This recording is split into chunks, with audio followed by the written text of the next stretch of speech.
Ooh, welcome, man. Used car. Lights out. Guess they gone.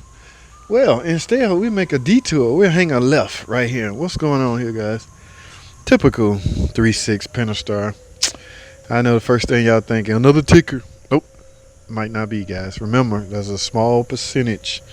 I'm gonna play at the end of this typical day in the shop video. At the end of this, I'm gonna let some footage play where I discussed how this is such a low percentage failure rate. The ticking, that is. I don't know what this is, but it's a low percentage rate of failure. Okay, I'm gonna let that clip play at the end of this video right here. All right, so y'all can get a better understanding of how that work. Okay, now what's Hemi, what, second gen? I see secondary ignition plug wise, guys. When the last time y'all seen that? Okay, what Dart Hemi at? Dart Hemi, what gen is this? This is a Chrysler 300, right? But I always have a hard time trying to figure out which gen it is. Right? Got spark plug wires. All right, wires going to it's still a V8. You got coil on plugs. Have no idea. Maybe just put a water pump on it. See, this is how in demand I want to say these Hemis are. People hang on to them. Like, this is a nice car. So if the engine's still intact, hang on to it. Go for it, right? Yeah, man. You don't have to get rid of your car because it's an old generation engine. Now, this gen, you really need to make sure you don't let it overheat. So maybe that's what they're doing. Now, my man, yeah, we all pretty know the history of this stuff, guys. If your car come in and the customer say it was running hot and it's misfiring or running bad, you should definitely do a compression test before you make repairs on the overheating, because it might very well be too late. Remember, guys, and also if a seat drop, there's a high chance that the piston's gonna come up and smack it. So maybe that's not the case, but my thinking behind this is, if you overheating, stop. Do not go past 3/4, okay? Because this aluminum cylinder head could extract, expand, whichever way, and the seat end up dropping. Okay, because the seat is not made of the same material as the head. Okay, so you don't want those valve seats to drop. If they do, that's not good, guys. So interesting, very, very, very interesting. It's first sign of overheating, get it fixed. Hopefully that's what this customer doing. I just hope it's not too late. I always panic. I just got burnt on. I know y'all saw that video. Watch this video right here. What was that? That was a Jeep that had overheating. It was pissing out of the radiator.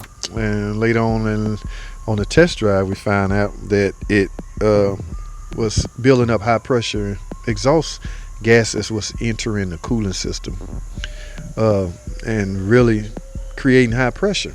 Right?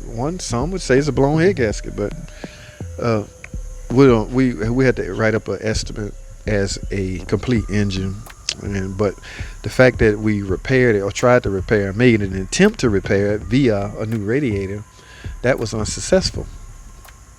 Now, the reason for the radiator is for leaks, so from that standpoint it was successful. It's just the customer couldn't drive a car out of here, which is what we grade success on. All right, so like I said, guys, as promised, let me let this piece of video clip play discussing the low percentage failure rate of the Hemi, as well as this 3.6 Pentastar.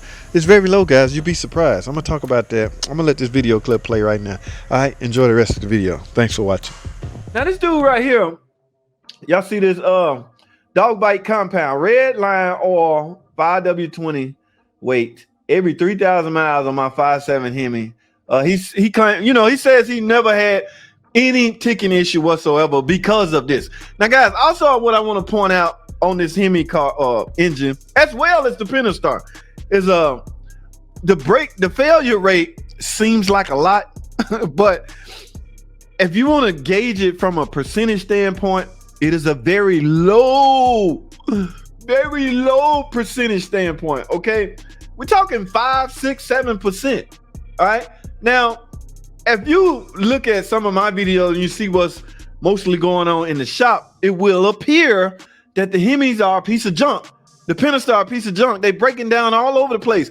No, that 5% or that 4% is likely in our shop because we one of the central headquarters for fixing them. So naturally, people are gonna bring them to us. But my point is, it doesn't happen on all of them. It's not gonna happen on all of them. I hate when I hear people say, I want one real bad, but I ain't getting one because I heard all the problem. You heard 5% of the problem. What's 5 minus 100? There's 95% of those cars that not having any problem. I'm talking the Pentastar or the Hemi. So I don't know, that's some marketing thing. FCA need to get on the ball game because from it, the way it looks now, the image is taking a beating, guys. So they need to step up their marketing game, put some commercials out there. Something, guys. The ones you seeing now, it's just it's only 5%. Calm down. Don't panic. Don't panic. Whatever you do, don't panic. It's just 5%. There's 95% of these freaking cars out there that have no problem whatsoever. So what was I talking about? Yeah, according to Dog Bite, he fixes his this way. All right, Darkman chimed in. If I had a new enough Hemi to be worried about Darkman got the gen, the earlier gen Hemi. One's not equipped with MDS. Okay, now that's not to say if you don't have MDS, you're not gonna have the problem.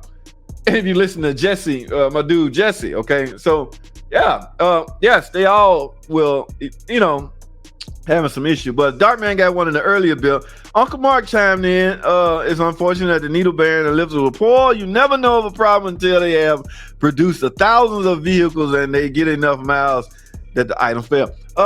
We back to that percentage thing, guys. It's just a low percentage. Fix it 1995. I think Uncle Tony. Yeah, in that video I mentioned Uncle Tony, and this is so unlike me. I normally don't mention anybody's name but Scotty Kilmore. Okay, but I guess the chatter was going around about, Uncle Tony. He came up with his logical explanation for it. Y'all know Uncle Tony respected in the, hey, who the hell am I? Hey, Uncle Tony, you have a point. Okay, but I went from a different perspective. Okay, I wanted you to think of it this way. If it was a fatal flaw, wouldn't it be coming back? Okay. Remember what I said in that video, the return rate is very low. So fix it 1975. Uncle Tony may have a point about this theory and why they fail. Different design and farther away from the oil pump than the Hemi engines of the 60s and 70s. I've done at least a dozen of these jobs and everyone needed a cam. Everyone was missing a load. Wow. Yeah. Was that a 5.7? I didn't get the pay. I didn't pay much attention. They cheaped out. Tools on the budget. They cheaped out.